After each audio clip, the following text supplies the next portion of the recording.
Se abre la sesión de la Comisión de Hacienda del Senado. Voy a echar la bienvenida a los senadores, secretarias, abogadas. Señora secretaria, ¿tenemos cuenta? Presidente, se recibieron algunas comunicaciones del Banco Central informando que a la sesión del día de hoy asistirá el vicepresidente, señor Pablo García, acompañado de la gerente de División de Política Financiera, del fiscal y del gerente de Infraestructura y Regulación Financiera, del jefe de gabinete del ministro de Hacienda, señalando que no puede concurrir él que está en la Cámara de Diputados y que en su lugar asiste la subsecretaria de Hacienda, Heidi Berner, y además ingresó a la comisión el proyecto de ley que modifica el Código Procesal Penal en materia de procedencia de la prisión preventiva y de suspensión de ejecución de la sentencia respecto de mujeres embarazadas o que tengan hijos o hijas menores de 3 años, proyecto que viene informado por la Comisión de Derechos Humanos y por la Comisión de Seguridad Pública.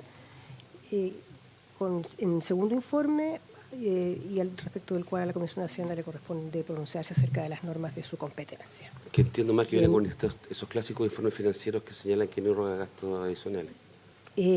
Vamos a investigar eso. A ver, claro. No investigar, vamos a pronunciarlo sobre eso. Ya. Entonces, mire, yo propongo lo siguiente. Comencemos por el primer proyecto, ¿ya? Y hacemos pasar al Banco Central y al Ministerio de Hacienda. Creo que su secretaria viene un poquito retrasada, pues está en otras reuniones, pero está el vicepresidente del Banco Central. También, sí, Solange Bernstein, sí. Sí, por todos juntos.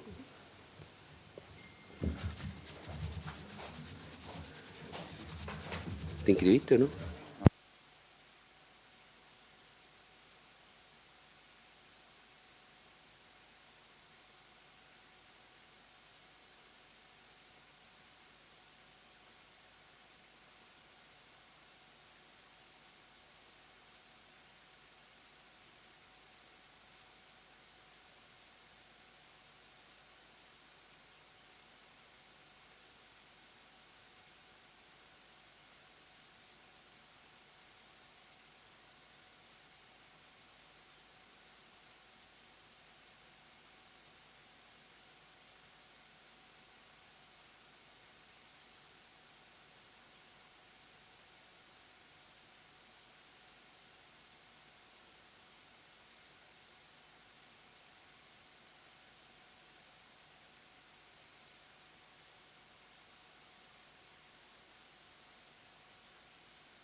Le damos la bienvenida formalmente al vicepresidente del Banco Central, don Pablo García, a la gerente de División de Política Financiera, señora Rosela Celedón, que la veo por allá, al fiscal, don señor Juan Pablo Araya, y al gerente de Infraestructura y Regulación Financiera, el señor Gabriel Aparici, así como también como a la presidenta de la Comisión para el Mercado Financiero, don Solange Bernstein, bienvenida, y al director general de Regulación Prudencial, el señor Luis Figueroa, que está ahí.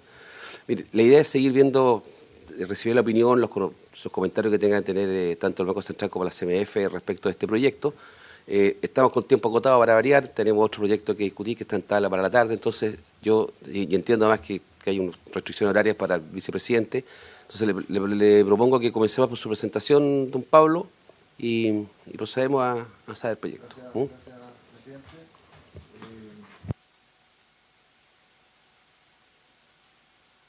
La presentación es relativamente breve y incluye los temas de este proyecto de resiliencia que más atañen al ámbito de acción del Banco Central. Entonces nos vamos a concentrar esencialmente en esos puntos.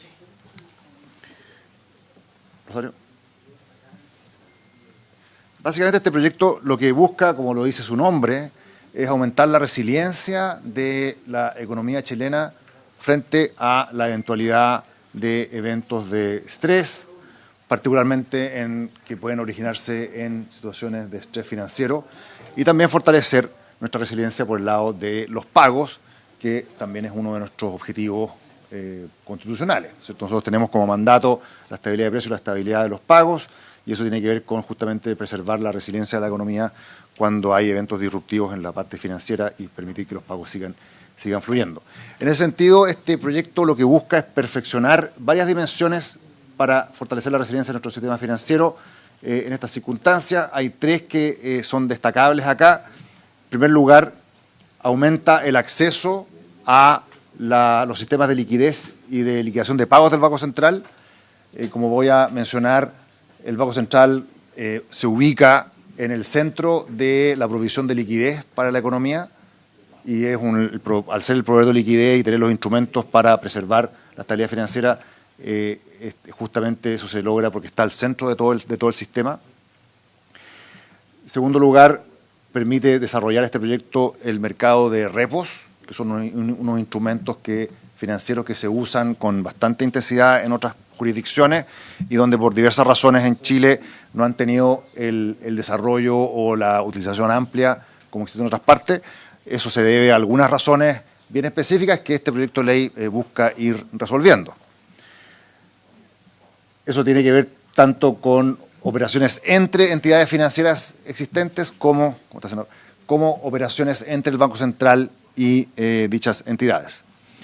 En tercer lugar, dentro de una agenda de largo aliento que el Banco Central ha empujado para internacionalizar nuestra moneda, hay algunas dimensiones que han faltado para poder completar este proceso, en particular el acceso a RUT simplificado y a temas de reporte de operaciones al Servicio de Impuestos Internos.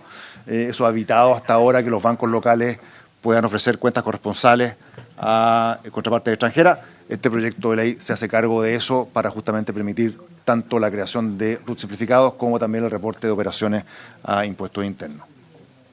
Finalmente, algo que no voy a detallar, pero que también está incluido en este proyecto de ley, es aumentar la seguridad de nuestro circulante legal mediante dos iniciativas. Una que tiene que ver con permitir el levantamiento del poder liberatorio para monedas.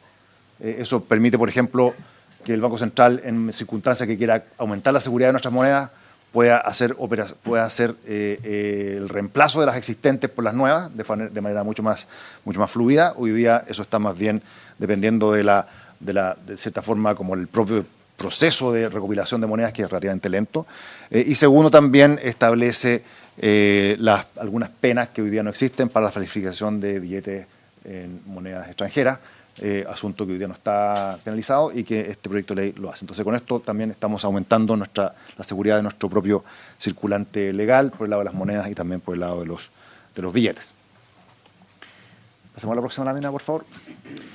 Bien, entonces, respecto al primer punto, el acceso a los sistemas de gestión de liquidez y de liquidación del Banco Central. Esta lámina lo que trata de hacer es mostrar de forma relativamente esquemática cómo funciona nuestro sistema de pagos.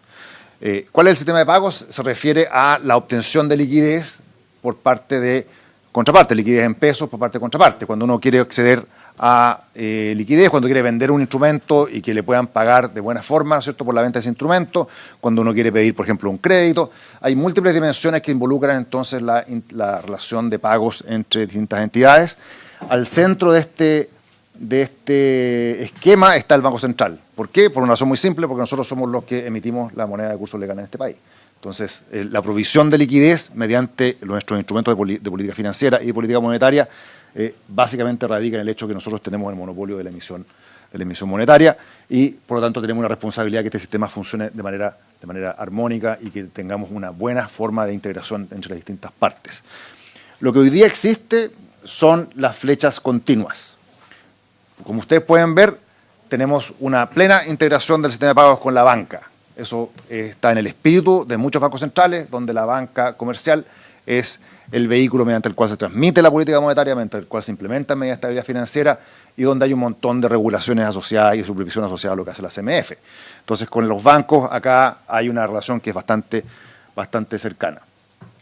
Lo que ha ido ocurriendo a través del tiempo es que a medida que los sistemas financieros se sofistican y se van creando nuevas entidades financieras, es que va surgiendo dentro de la experiencia internacional y dentro de nuestra propia experiencia local la necesidad de ir incorporando estas nuevas entidades a los sistemas de pagos del Banco Central. Por ejemplo, a la izquierda tenemos esta caja azul donde dice las entidades de contraparte central y las cámaras de compensación y liquidación de valores. Estos son instituciones que no existían hace varias décadas atrás, se han ido desarrollando después de los años 2000 en adelante, y lo que esas entidades permiten hacer es justamente darle mucha más seguridad a la transacción de valores en el mercado, a la transacción, al intercambio de pagos en el mercado, de manera de garantizar que esas operaciones funcionen y se terminen materializando sin problemas en la entrega del efectivo o de la liquidez, que es la contraparte. Hoy día las entidades de contraparte central pueden mantener, por ejemplo, sus saldos de garantías de los participantes en una cuenta especial del Banco Central. Eso le permite dar una cierta seguridad que esas garantías que ellos tienen para garantizar que justamente, como dice su palabra, que estos pagos se materialicen, esas garantías están en el Banco Central, ahí están protegidas porque es dinero del Banco Central. Lo que el proyecto de ley permite es introducir 2 instrumentos adicionales donde estas entidades de contraparte central puedan, de hecho, hacer depósitos a más que mantener garantías, sino que hacer depósitos a plazos más largas. Y con el Banco Central, o sea, la entidad puede hacer depósitos en el Banco Central, no solamente mantener las garantías que sus participantes le han puesto en el Banco Central. Y también, muy importante, como ha sido destacado en el mundo, estas entidades son sistémicas, o sea, si llegan a fallar, si llegan a tener un problema, eso produce potencialmente una crisis financiera bastante grande. Entonces, este proyecto de ley lo que permite es extender líneas de emergencia en caso de que haya problemas de solvencia ahí. Hay que destacar que estas entidades tienen varias capas de seguridad. O sea, el capital es de las últimas, ¿no? Entonces, esto generalmente no ha ocurrido en el mundo, pero es bueno tener como una salvaguardia adicional, que es incorporarla en la liquidez de emergencia. Algo similar también ocurre con el Depósito Central de Valores, donde el Depósito Central de Valores, que es donde se registran la propiedad de todos los instrumentos que se transan en el mercado, es una entidad que tiene cierta responsabilidad también sistémica. Si llega a no funcionar, empezamos a perder como la trazabilidad de quién es dueño de qué, y por lo tanto tener las garantías de que esa entidad puede seguir funcionando con un mecanismo de liquidación, ¿no es cierto?, que existe en esa flechita que está abajo, ¿no es cierto? Estas líneas continuas son las que está incluida en el proyecto de ley, es algo que también los incorpora en el sistema de pagos. Hay otras cámaras de compensación de alto valor y cámaras de compensación de bajo valor de pagos minoristas, por ejemplo, las tarjetas de prepago, las transferencias electrónicas, ¿no es cierto? Es algo que se ha ido desarrollando de manera de que las personas, cuando hacen transferencias entre sí, que esas transferencias estén garantizadas, de que no se vayan a interrumpir en el camino. Esas cámaras de compensación existen hoy día, y la idea es que justamente también puedan liquidar esos pagos en el Banco Central y no tenga que liquidarlos con una cuenta de un banco comercial, por ejemplo. Entonces, este proyecto de ley también introduce eso. Adicionalmente, en el proyecto original, está marcado en rojo, se incluía que las cooperativas de ahorro y crédito que fueran sistémicamente importantes, que tuvieran tamaños que fueran asimilables a lo que es, por ejemplo, un banco, o niveles de patrimonio que son similares a lo que tiene un banco cuando se crea, pudieran tener acceso a facilidades equivalentes a las que tienen los bancos hoy día. El principio que opera detrás de eso tiene varias dimensiones. Uno es que la idea es que las actividades que son similares se regulen de manera similar y tengan provisión de servicios que sean similares, independiente del nombre de la institución. Entonces, frente a instituciones que tienen tamaños y tienen actividades que tienden a asemejarse a la banca, debiesen haber estándares de regulación prudencial y provisión de servicios por parte del Banco Central que también sean similares. Esos elementos del proyecto de ley no están en la actualidad, fueron rechazados en la Cámara, pero la idea justamente era que tuvieran un rol en términos de la interacción con el Banco Central y de su regulación prudencial que fuera similar a lo que existe hoy día con otras entidades que hacen actividades parecidas. Hay que notar, sí, que hoy día estas entidades que quieran operar, por ejemplo, medios de prepago, tarjetas de prepago, que se liquiden en una cámara de compensación de bajo valor, ese mecanismo estaría disponible con el proyecto actual porque liquidaría en el Banco Central. Con el proyecto actual, luego de haberse despachado la Cámara, o sea, el hecho que se haya eliminado, lo primero, ¿no afecta lo que está diciendo usted de ahora? No. Ya. O sea, por eso está abajo de las CACs están las cámaras de compensación de bajo valor. O sea, si las cooperativas tienen una filial que hace tarjetas de prepago, y esas tarjetas de prepago, esos pagos se liquidan o van a una cámara de compensación, esa cámara de compensación después liquida en el Banco Central, eso está en el proyecto actual, porque justamente la idea del Banco Central, la idea del proyecto, ¿cierto?, es que esos pagos están salvaguardados al liquidarse en el Banco Central y no en una cuenta de un banco comercial. De nuevo, volviendo a lo primero que mencioné, uno puede ver en este diagrama que el proyecto de ley lo que trata de hacer es justamente ir integrando a distintas entidades que juegan roles claves en nuestro sistema de pagos de una forma más eficiente y más fluida de lo que existe en la legislación actual. Esta otra forma de verlo, tenemos ahí en la primera columna de la izquierda los distintos tipos de entidades, tenemos las cámaras de compensación, tenemos los emisores de tarjetas, tenemos el depósito central de valores, tenemos la entidad de contraparte central y tenemos también otras grupos de instituciones fiscalizadas por la CMF o las superdepensiones. Y lo que se muestra acá es qué cosas se permitirían en este proyecto de ley. Y ahí en rojo, ¿cierto?, están de nuevo las cooperativas de ahorro y crédito, que son sistémicamente importantes, que en el proyecto de ley original estaban teniendo acceso a una cantidad de facilidades del Banco Central, pero en la actualidad eso no estaría ocurriendo porque esa parte salió del proyecto. El segundo tema en este proyecto, Rosario, ahí, que justamente lo que busca es desarrollar el mercado de operaciones de repos. Los repos son operaciones financieras o contratos financieros que incluyen una promesa de recompra o una promesa de reventa luego de la operación en el spot. Son instrumentos que existen en el mundo, que se usan de manera bastante intensa, tanto entre instituciones financieras, bancos internacionales, proveedores de fondos internacionales, gestores de fondos internacionales, bancos centrales, y también son usados en el día a día y usados adicionalmente en momentos en que los bancos centrales, tienen como necesidad de hacer medidas de emergencia. El repo es, por ejemplo, el Banco Central Europeo, una de sus formas más activas de intervención han sido vía repos, con distintas contrapartes. Lo mismo ha ocurrido con la Reserva Federal. En el caso nuestro, lo que tenemos es una cierta fragmentación. Esa fragmentación viene en dos dimensiones. Una, que los repos entre el Banco Central y la banca existen. De hecho, el Banco Central lo hace de manera bien regular.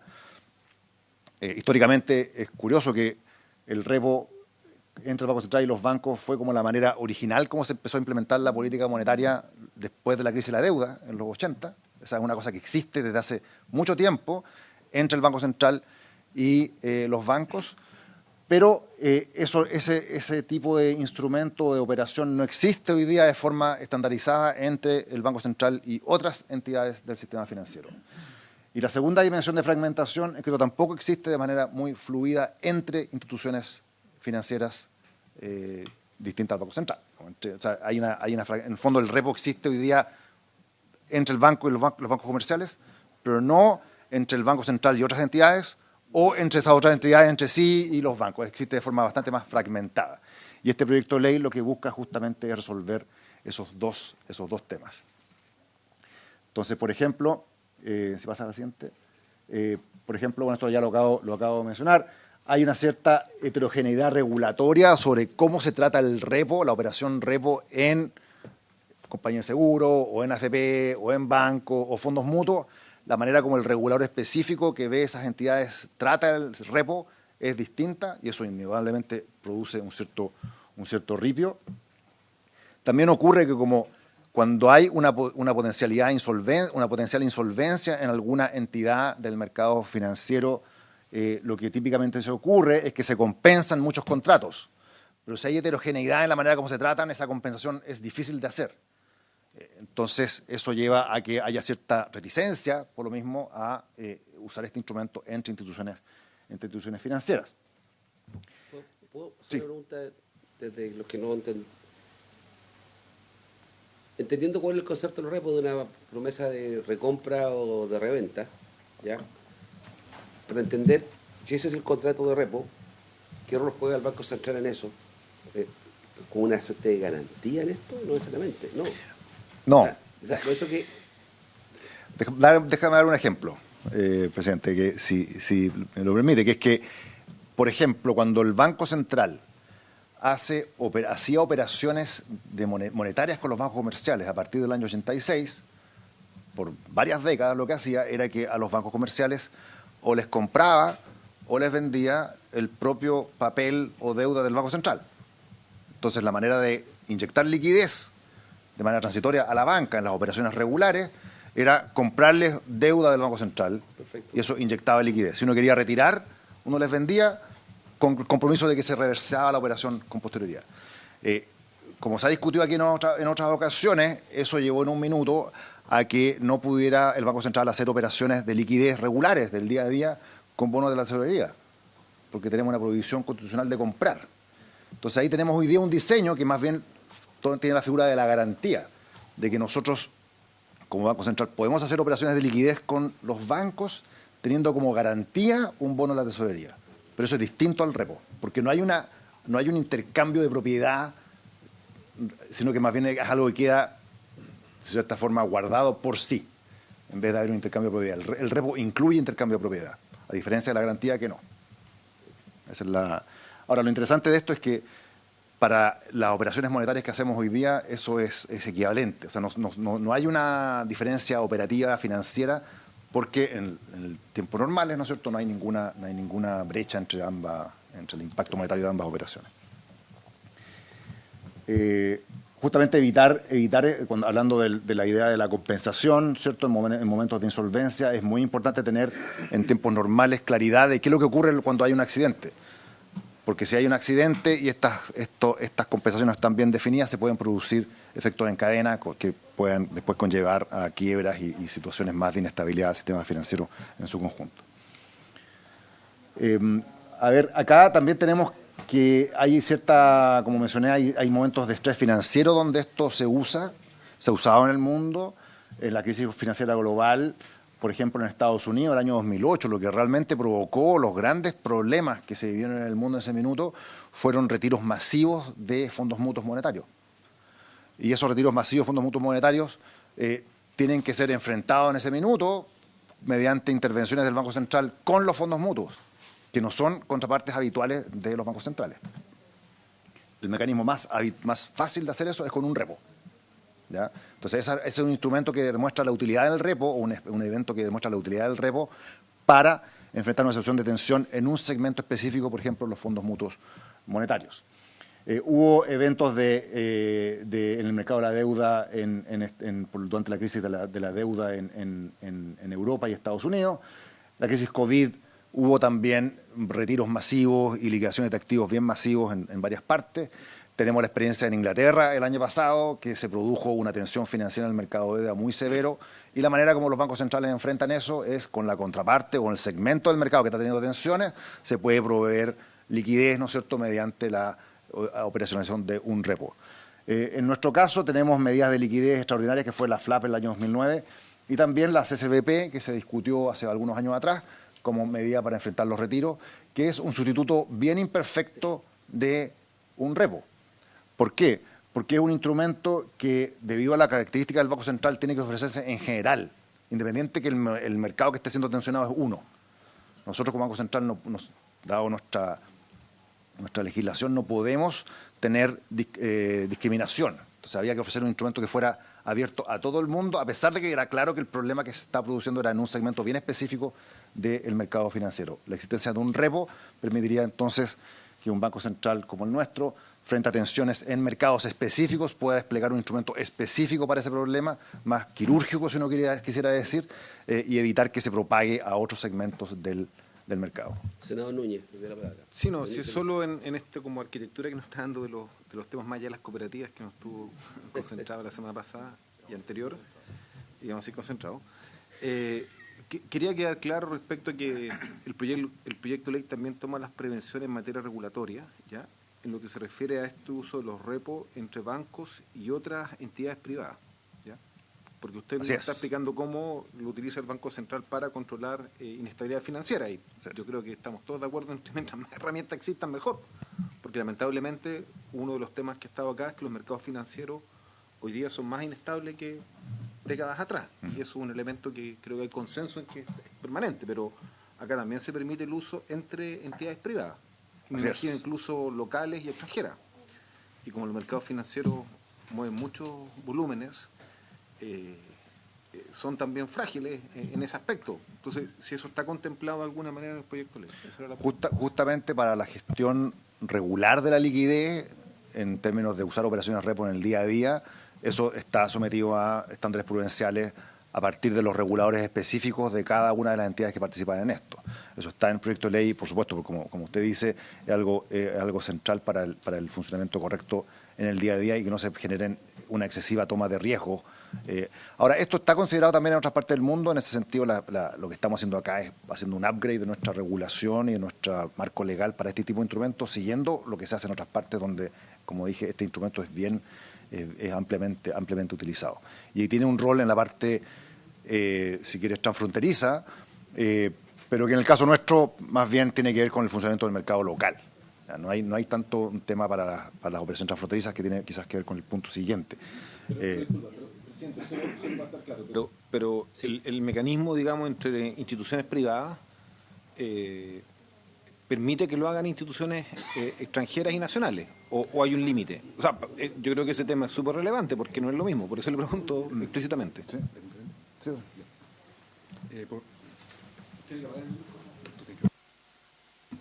Por su intermedio, presidente, sí, lo que hace el proyecto de ley en el fondo es dar un más robustez a cómo se realizan estas operaciones entre instituciones financieras privadas, porque hoy día lo pueden hacer. Lo que pasa es que no lo utilizan básicamente porque se alega que no hay suficiente certeza jurídica en el sentido de reconocer el efecto de estas operaciones, por ejemplo, en una situación de insolvencia de una de las instituciones que es contraparte de este tipo de contrato. Entonces se modifica, por ejemplo, la ley de insolvencia y también la ley de banco. Y se exige un estándar regulatorio en el sentido de requerir que para que tengan ese efecto se hagan al amparo de un convenio marco que tiene que estar reconocido por el Banco Central. Entonces, con ese reconocimiento del Banco Central, se busca asegurar justamente de que cumplan ciertos estándares mínimos en materia prudencial y en materia de requerimientos para hacer estas operaciones.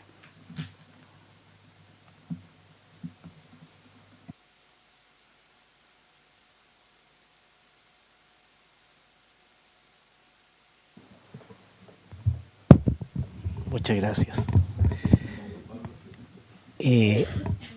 Continúa el vicepresidente del Banco Central. Ya, gracias. Don Pablo.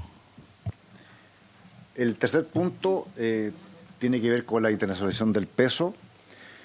El Banco Central ha autorizado la realización de transacciones transfronterizas con pesos chilenos. Es algo que, de acuerdo a la LOC, requiere una autorización expresa del Banco Central. Eso se ha otorgado en los últimos años. Y eso permitiría, ¿cierto?, que agentes no residentes extranjeros hagan transacciones en pesos, tener cuentas en pesos, pedir y otorgar créditos también en pesos. Es algo que está permitido de acuerdo a lo que nosotros hemos realizado en los últimos años. El objetivo de esto son varios. El primero es darle más competencia a nuestro mercado cambiario local. Es decir, el mercado spot que hoy día tenemos es un mercado que funciona básicamente entre los bancos. Si uno tiene contrapartes más allá de los bancos locales, sino que contrapartes extranjeras que también puedan comprar o vender pesos, eso le da mayor competencia, mayor profundidad a nuestro mercado spot local y permite que los precios se reflejen de mejor forma. El segundo es que permite que haya una mayor demanda de servicios financieros del exterior a agentes locales. O sea, los extranjeros podrán pedir ahora servicios financieros locales a los agentes chilenos para realizar inversiones que quieran hacer en Chile. Típicamente un extranjero que quiere hacer inversiones financieras en Chile, tener un banco local que le dé una cuenta corriente en pesos es una contraparte natural. Y también permite que las mismas entidades locales le den la oferta, le ofrezcan una carpeta de alternativas de inversión y de servicios financieros a contrapartes extranjeras más amplias de las que existen hoy día. Y eso también aumenta la disponibilidad de liquidez en moneda extranjera. Acá hay algunos ejemplos que son bien interesantes de esto. De nuevo, esto se ve más evidente en momentos de tensión. Nosotros tuvimos alta tensión en el mercado cambiario el año pasado. El Banco Central, de hecho, tuvo que intervenir. Y un diagnóstico de por qué eso se produjo es porque tenemos una cierta desconexión entre nuestro mercado local en dólares y lo que son los mercados derivados en dólares, donde sí participan los extranjeros. Entonces, si se producen desconexiones en momentos de tensión, ocurre que la liquidez no fluye del uno al otro y ocurre que se producen estos desbalances, estos desajustes que hacen que nuestro mercado cambiario funcione de forma menos eficiente. Ahora bien, para que esto opere, lo que en la práctica tiene que ocurrir es que los bancos locales puedan hacerles cuentas de corresponsales en pesos para los bancos internacionales. O sea, que un banco internacional puede abrir una cuenta en pesos en Chile con un banco local para justamente hacer estas operaciones.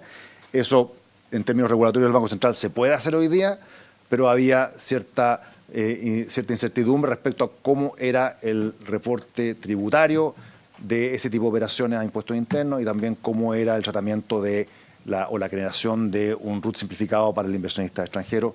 Este proyecto de ley se hace cargo de estos temas, que como dije son los que faltarían para que esta agenda de internacionalización del peso efectivamente termine siendo materializada en lo concreto. Y en conclusión, nosotros tenemos sí. El senador Coloma pide una interrupción. Sí, una pregunta respecto al tema anterior, respecto al tema conceptual, nada más que conceptual, yo entiendo. No, del tema del peso, digamos, sí. Del peso.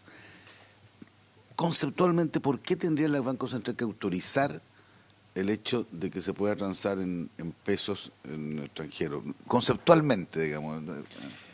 Bueno, uno pone a ver la historia y muchas de estas cosas tienen que ver más bien con la experiencia inmediata de la crisis de la deuda. Entonces, la experiencia inmediata de la crisis de la deuda llegó a tener una extra precaución para que, en el fondo, las obligaciones con el exterior no se pudieran pagar simplemente con pesos conseguidos localmente, sino que con dólares, y donde el Banco Central tenía un grado bien significativo de regulación del mercado de dólares. Entonces, de esa manera, esto hay que recordar, esto del año 85, 86, 87, ¿cierto? La ley orgánica se hace el 89, pero un poquito con esa historia, de una visión de que los dólares son muy escasos y que es necesario tener un cierto ojo muy preciso respecto a cómo se están usando, en particular para pagar que solamente se pueden usar esos para pagar obligaciones en el exterior y no para otras cosas. Yo intuía que era algo así, digamos, pero efectivamente esto viene de ciertos traumas cambiarios, por así decirlo, digamos, y eso lo entiendo, porque fue parte del proceso. Si uno se remonta más atrás, era mucho más complejo, digamos, yo lo entiendo. Pero me impresiona que es el tipo de reglamentación que no va a existir en el futuro. O sea, yo tiendo a pensar de que con la globalización creciente en esta materia, yo no me imagino que otros países tengan algo de esa naturaleza. Uno debería pensar que eso va a ser una regla que va a funcionar espontáneamente en el mundo con transacciones de moneda más allá de las autorizaciones que se den o no. Estoy hablando en lo conceptual. Yo entiendo que aquí puede haber un paso, pero mi impresión es que uno va al final hacia un libre intercambio de moneda, ¿no? Esa es mi impresión. A ver, yo diría ahí dos cosas. Si uno ve la experiencia internacional, países como, por ejemplo, Nueva Zelanda, Australia, Canadá, Sudáfrica, Israel, son economías que en un minuto pasaron de tener ciertas restricciones a ahora tener una situación bastante más integrada. ¿Para qué decir los países de la zona euro, Estados Unidos, etcétera? Ahora, esto es interesante que la ley orgánica, en el fondo, reconocía de esta forma que este era un camino. La ley orgánica, por ejemplo, establece como principio la libertad cambiaria. Pero le daba al Banco Central, de cierta forma, algunos grados de control, pero que no eran estrictos, sino que podían irse ajustando. Un caso es es un artículo donde se detallan todas las operaciones con el exterior que el Banco Central, digamos, autoriza, y se señaliza que para que se materialicen en pesos, el Banco Central tiene que dar una autorización expresa. Entonces, esto de hecho no implica cambiar la ley orgánica del banco. Simplemente que, dado que hemos ido avanzando en la dirección con que usted señala, ¿cierto?, en el mundo y con países que están cada vez más integrados, este paso es un paso que consideramos que era necesario dar, pero uno va encontrándose que hay algunos ripios en el camino. Uno de ellos era el tema tributario que este proyecto de ley tiende a levantar. Pero de nuevo, esto no es un cambio en nuestra regulación básica en términos de las relaciones con el resto del mundo. Eso está constituido en la ley orgánica, esto no lo cambia, sino que simplemente permite operacionalizar en la práctica algo que el Banco Central decidió hacer de acuerdo a sus atribuciones. Muchas gracias. Continúe nomás. Bien, entonces, como mencionaba, nosotros estamos valorando positivamente este proyecto de ley. Primero, la capacidad de gestionar la liquidez del sistema en Chile, tanto en tiempos normales como en tiempos de estrés, Eso implica integrar mejor las distintas entidades que existen hoy día y las distintas infraestructuras que existen hoy día, que se han ido desarrollando justamente por el mismo avance del sistema financiero y por la provisión de servicios a la gente, tenerlo de una manera más integrada y más vinculada a nuestra propia provisión de liquidez. Ahí entran todas estas facilidades adicionales que se incluyen, y eso abarca incluso a las cooperativas que se mencionaron anteriormente. El tratamiento de los repos, también eso es un asunto que va en la misma dirección, permitir este instrumento para que sea utilizado tanto en tiempos normales, dados los estándares de regulación y con los contratos marcos que mencionó fiscal, como en momentos de emergencia o de situaciones de estrés que sabemos que pueden ocurrir por parte del Banco Central. También tenemos el tema de la internacionalización del peso que discutimos hace un minuto. Como mencioné al principio, hay un tema adicional respecto a la seguridad de nuestro circulante con el poder liberatorio y aumentar las sanciones por falsificación, asunto que tenemos de cierta forma pendiente. Y creo que hay que también concluir que esto son brechas para seguirnos aproximando a las mejores prácticas. Esto no es una detección de debilidades estructurales inmediatas, sino que más bien irnos poniendo al día con desafíos que uno va observando gracias a que nos hemos ido desarrollando. Y por lo tanto, porque nuestro sistema financiero ha sido robusto, pero creo que si algo nos enseña la historia de los últimos 4 o 5 años es que hay turbulencia, hay eventos extremos que pueden ocurrir y tenemos que estar bien preparados para eso, y eso incluye también temas como los que estamos mencionando acá. De curioso, y esas medidas, por ejemplo, que dice que estamos anticipando, etcétera, ¿son producto de discusiones o análisis propios del Banco Central internamente, o hay instituciones más multilaterales que sugieran, que hagan recomendaciones? O sea, no. Yo sé que los bancos centrales no están sometidos a un examen de política comercial como puede ser por la OMC, la política comercial chilena, pero no sé si Basilea, si hay alguna parte de los bancos centrales que hayan estas recomendaciones o que la OCDE recomiende esto. Es como es un poco parecido, porque que uno observe la mejor práctica en los países a los cuales uno quiere como converger, sí, países nórdicos, sí, del Asia-Pacífico, ¿cierto? La mejor forma de tratar de compararse con ellos es ver qué es lo que piensan los organismos internacionales que hacen justamente estos comparados. Y el Fondo Monetario en particular hace regularmente revisiones y asesorías en términos de la estructura financiera. Hemos pasado por varios de esos y parte de estas cosas han salido de ahí. Ya. Pero también habrían surgido, si me permite, de nosotros haber hecho el trabajo de compararnos con otros países de manera mucho más detallada. Habría surgido los mismos o muy similares brechas. Esto no significa que el Fondo Monetario esté como imponiendo una agenda, sino que más bien está mirando o mira y le hace el servicio a los países de hacer el trabajo de mirar qué es lo que pasa en países en los cuales uno se quiere comparar y surgen cosas como esta. Muy bien, muchas gracias. Sí, por supuesto, senador García. Gracias, presidente. Una pregunta, probablemente no tiene directa relación con el proyecto, pero a raíz de los objetivos de internacionalización del peso, en fin. Estos días hemos escuchado de que Argentina está autorizando de que muchas operaciones que eran en dólar ahora se hagan en yuan. ¿Qué ventajas puede representar eso para Chile? ¿Qué desventajas? ¿Qué peligro pudiera eventualmente representar? Probablemente si ingresan en un país latinoamericano, pero que es grande, el intento va a ser trasladarse también a otros países. ¿Tienen alguna visión? Me imagino que sí que la tienen, pero ¿hay algo que nos pueda contar de eso, informar de eso? Una pregunta fácil. Fácil. Sí. Que tal vez el tiempo de respuesta nos genera un incidente diplomático rápidamente. A ver, bueno, yo malamente puedo hablar en nombre de nuestra vecina república, pero lo que pueda contestar. O sea, por lo menos el diagnóstico que uno ve es que esencialmente Argentina tiene una cantidad de obligaciones con el exterior, incluyendo el Fondo Monetario, tiene una escasez muy severa de dólares y por lo tanto tiene que recurrir a otro tipo de medios de pago para cumplir con sus obligaciones. Ahí, ¿qué es lo que pasa? Que el Fondo Monetario reconoce a la moneda china como parte de su canasta de monedas para definir la unidad de cuenta que el Fondo Monetario utiliza. Los derechos especiales de giro, el valor de los derechos especiales de giro está indexado a una canasta de monedas, incluyendo a la moneda china, y por lo tanto es una moneda elegible para efectos del Fondo Monetario con la cual los países pueden cumplir sus obligaciones.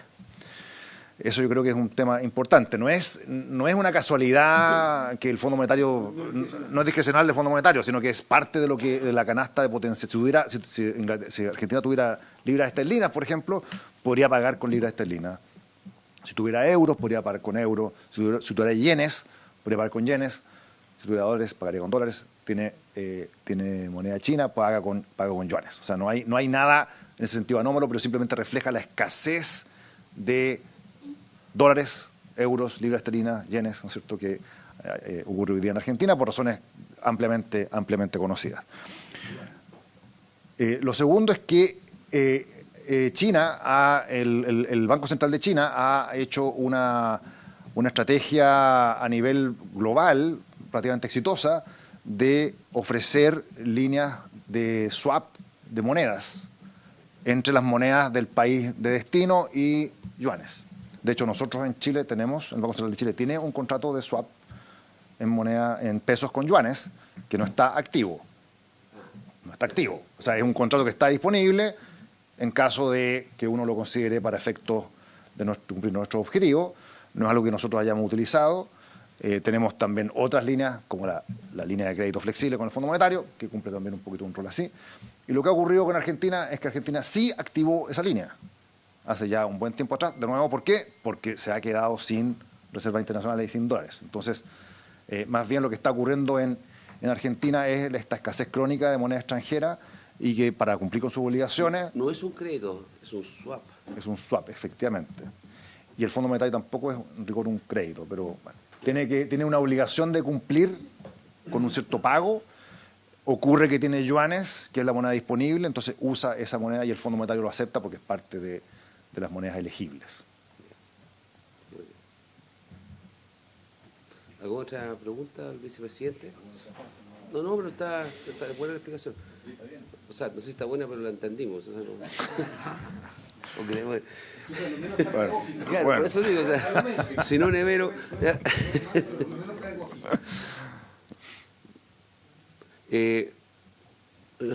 Presidenta de Solange, ¿le parece que escuchemos su presentación, por favor? Avísale al ministro Cordero.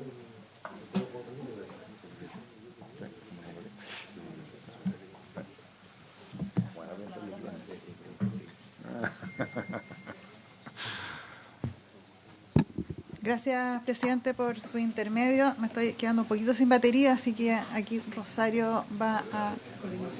La coordinación institucional, sí.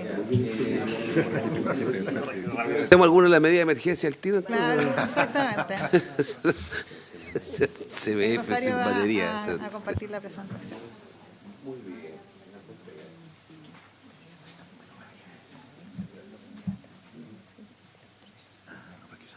Bueno, desde el punto de vista de la CMF, este es un proyecto importante y que de hecho está muy alineado con nuestros mandatos institucionales desde el punto de vista tanto de conducta como el mandato prudencial, como nuestro mandato de desarrollo de mercado, mandatos que todo el tiempo tenemos que estar balanceando en la toma de decisiones de una institución reguladora como la CMF, donde justamente tiene este amplio paraguas de instituciones fiscalizadas y de temas a tratar. Y en este proyecto en particular, respecto de estos mandatos, en lo que se refiere a la estabilidad del sistema financiero, lo que ampliamente ha sido presentado ya por el vicepresidente del Banco Central, sin duda apoya y va en la dirección de acercarnos a estándares internacionales, ya que incluye medidas de liquidez de emergencia, como también en tiempos normales, como se describió acá en el caso de las repos, que como lo decía el fiscal, esto es algo que ya existe en nuestro marco legal y normativo. Sin embargo, faltan algunas piezas de certeza que permitan la compensación y neteo de contratos en una situación de eventual incumplimiento de alguna de las partes. Y esa es una pieza que se considera que todavía está faltando para tener un mercado de repos maduro que cumpla un rol en tiempos normales, como a su vez también se hacen los cambios para que esto funcione en tiempos de emergencia con estos contratos marcos que aquí se mencionaron. Esto opera, por ejemplo, en el mercado de derivados, donde sí alcanzamos niveles de certeza, donde también hay convenios marcos aprobados por el Banco Central, donde justamente en el mercado de derivados existe esta certeza de que se puedan compensar o qué pasa cuando hay incumplimiento de una de las partes, y por eso ese mercado funciona hoy día bastante bien. Y el mercado repo no se ha logrado desarrollar y se han encontrado estas piezas específicas que nos estarían faltando. En términos de desarrollo de mercado, también esto es algo importante en términos de lo que hace el proyecto, si bien su foco es resiliencia, pero está de alguna manera balanceado con elementos que permiten la resiliencia del sistema en su conjunto, como a su vez promover el desarrollo del mercado en los ámbitos que consideramos que son relevantes. No es el foco, pero al contrario, no es un impedimento, sino que impulsa el desarrollo del mercado en ciertos ámbitos adicionales, como por ejemplo fortaleciendo el tema de las cooperativas, que es uno de los temas que yo voy a dar algunos elementos adicionales. ¿Comparto yo nomás? Sí, yo creo que me alcanza la batería. Ah, sí. Claro. Ya, ahí está. Bueno, justamente le estaba el tema de los mandatos que estaba en la primera lámina, que ya pasé por ahí. Así que nos vamos a ir directamente al diagnóstico. ¿Cuál es el diagnóstico del cual se hace cargo este proyecto de ley?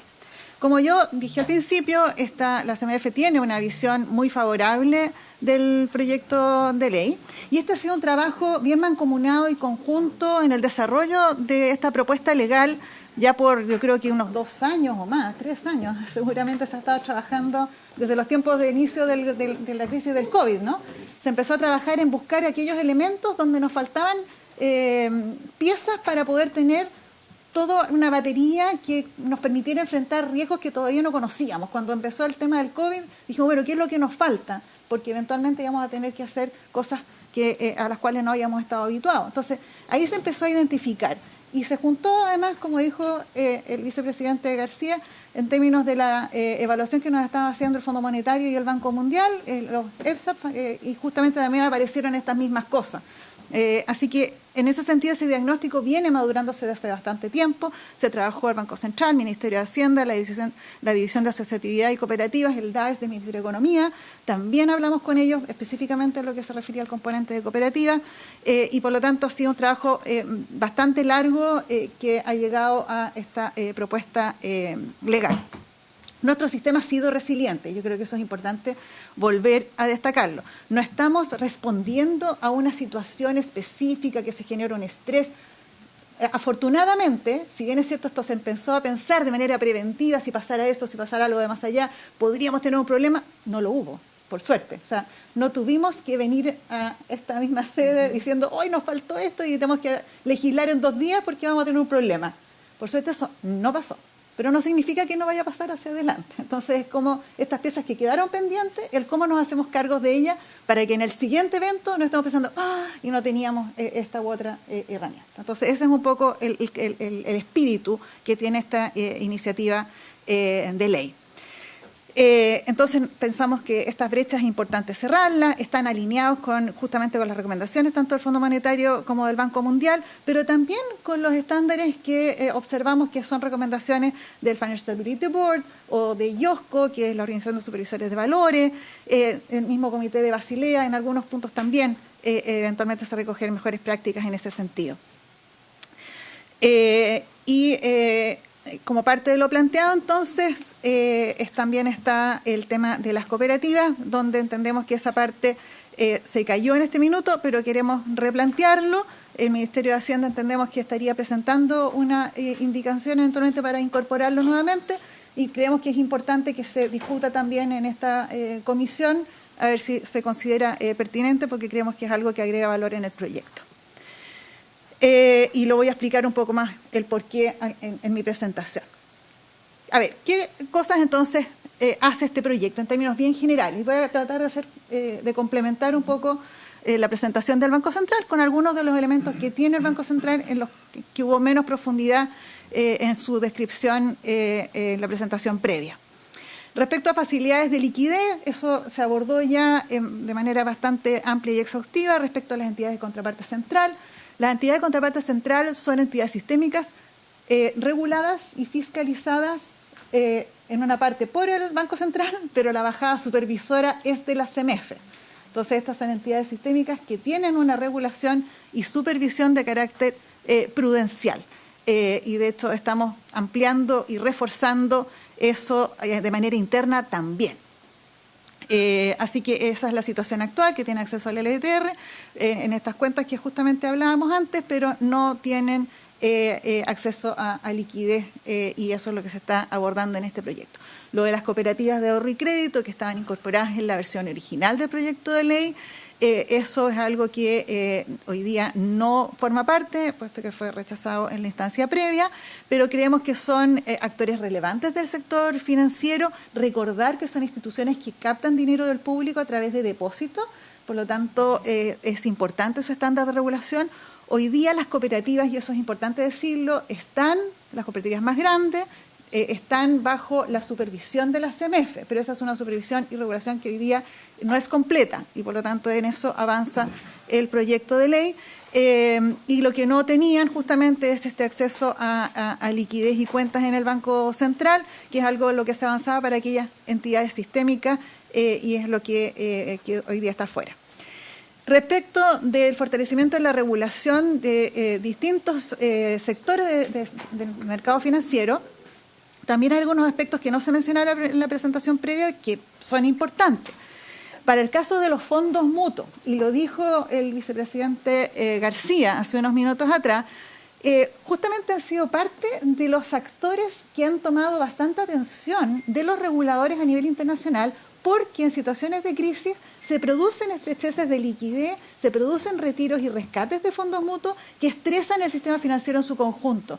Por lo tanto, la regulación de liquidez, creemos que nuestro marco regulatorio se nos queda un poco corto respecto a las facultades que tenemos en la CEMEFE y es necesario avanzar para poder tener herramientas para poder regular la gestión de liquidez de los fondos mutuos de una mejor forma. De esa manera podemos prevenir que eventualmente un problema de rescate en un fondo mutuo se transmita al resto del sistema financiero. Sí, presidente, en ejercicio. Solo para entender el tema de los fondos mutuos, lo que yo entiendo entonces que la principal medida, no digo la única, es que le ponen una mayor exigencia por parte de la liquidez disponible, digamos, por así decirlo. O sea, exactamente. Hay distintas formas de hacer requisitos de liquidez, por ejemplo, nosotros les pedimos pruebas de tensión, que tensionen la liquidez, el tipo de instrumentos que tienen, el porcentaje que tienen instrumentos más líquidos. Entonces hay distintas formas a través de las cuales a nivel internacional existen estándares que permiten una adecuada gestión de liquidez por parte del fondo mutuo. Y esas son las herramientas que estamos ampliando en el marco legal para tener la facultad de tomar las medidas que consideremos más relevantes respecto a este sector. Además, es dinámico, porque esto es parte de las discusiones que hoy día están en el Financial Stability Board y en IOSCO respecto a la regulación de fondos mutuos y la regulación de liquidez. Hay cosas como respecto de cómo se valora la cartera del fondo mutuo, cómo se hace cargo el que corre primero, que eventualmente genera un daño a los que se quedan en el fondo mutuo, que se llaman swing prices. Bueno, hay una serie de cosas técnicas respecto de los fondos mutuos que no es solamente el poner un límite a la liquidez, sino que hay varios otros elementos que permiten una adecuada gestión de liquidez, de tal manera de que todos los partícipes del fondo queden adecuadamente protegidos. Pero son discusiones que incluso son a nivel internacional que todavía están en desarrollo. Por eso es importante la facultad del regulador para poder justamente ir siguiendo estas discusiones y actualizar el marco de regulación de manera oportuna. En el caso de las bolsas de valores, también hay experiencia internacional que hoy día en nuestro marco legal no podemos responder tan adecuadamente. Por ejemplo, en el caso de las bolsas, tenemos hoy día en nuestro marco legal la facultad de suspender transacciones de valores. Y eso ha pasado. Hemos visto cómo determinados valores, cuando no hay suficiente información en el mercado, se hace un 2-3 momiae, llega la información y eventualmente se vuelve a poder transar el título, pero ya con información completa. Eso hoy día existe, se practica. Pero hay otros casos en los cuales hay facultades en otras jurisdicciones donde hay un problema en una bolsa determinada, hay un evento de estrés sistémico y hay lo que se llama circuit breaker, que en el fondo puedo decir 1, 2, 3 una vez, pero para la bolsa completa, un fusible, eso. perdón.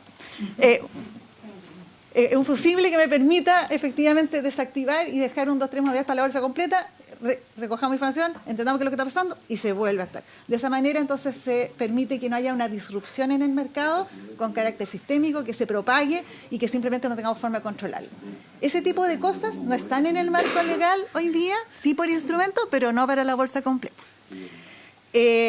Ampliación de acceso al EBTR, de nuevo para el tema de las cooperativas de ahorro y crédito, como lo decíamos antes, esto tenía 2 objetivos: mayor competencia por un lado, como les decía, promueve también desarrollo, pero el principal y el esencial es que justamente reduce los riesgos y aumenta la resiliencia del sistema en su conjunto.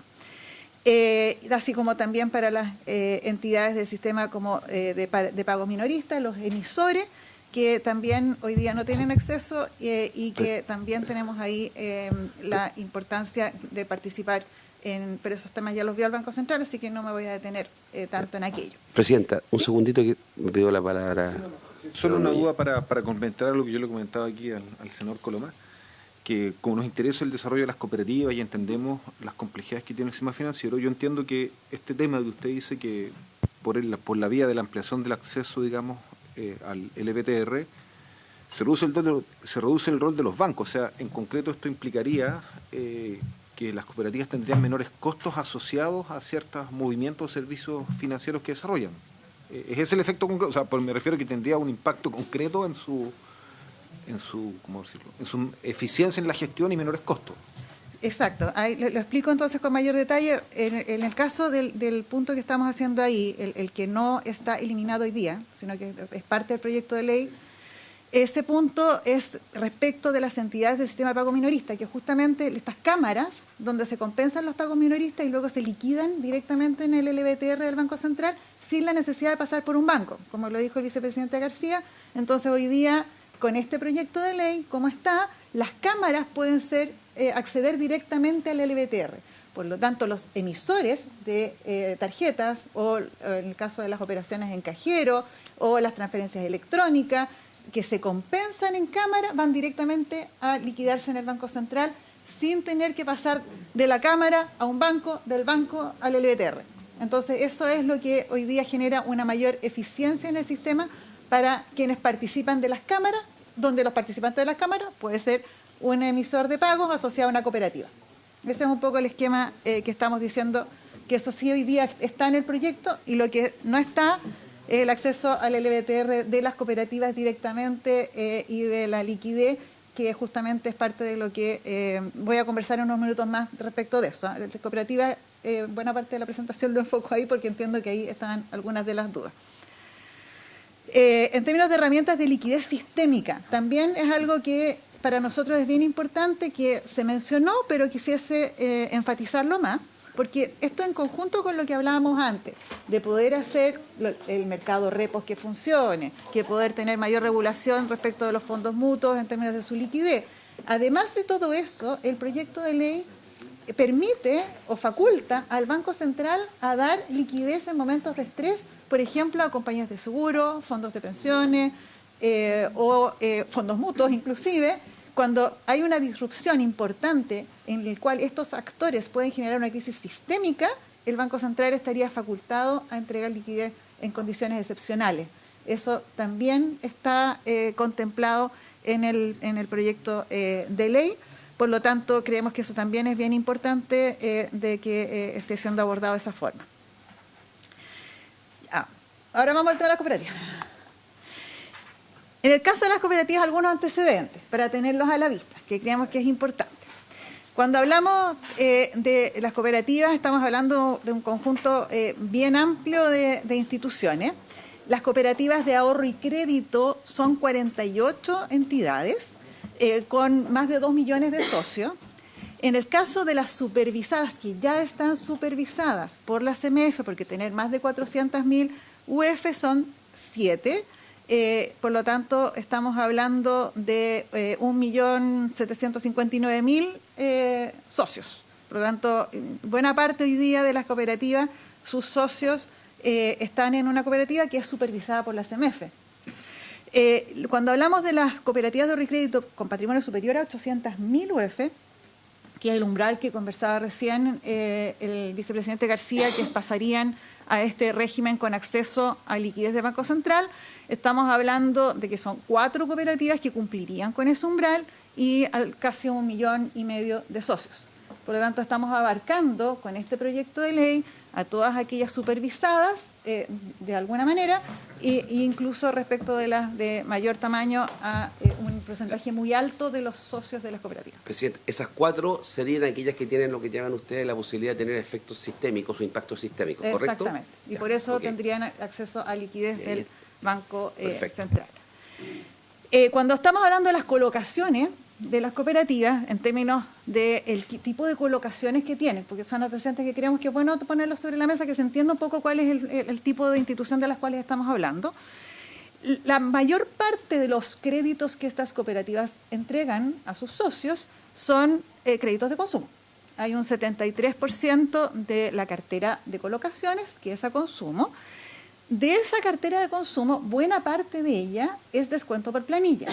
60% del crédito de consumo es descuento por planilla.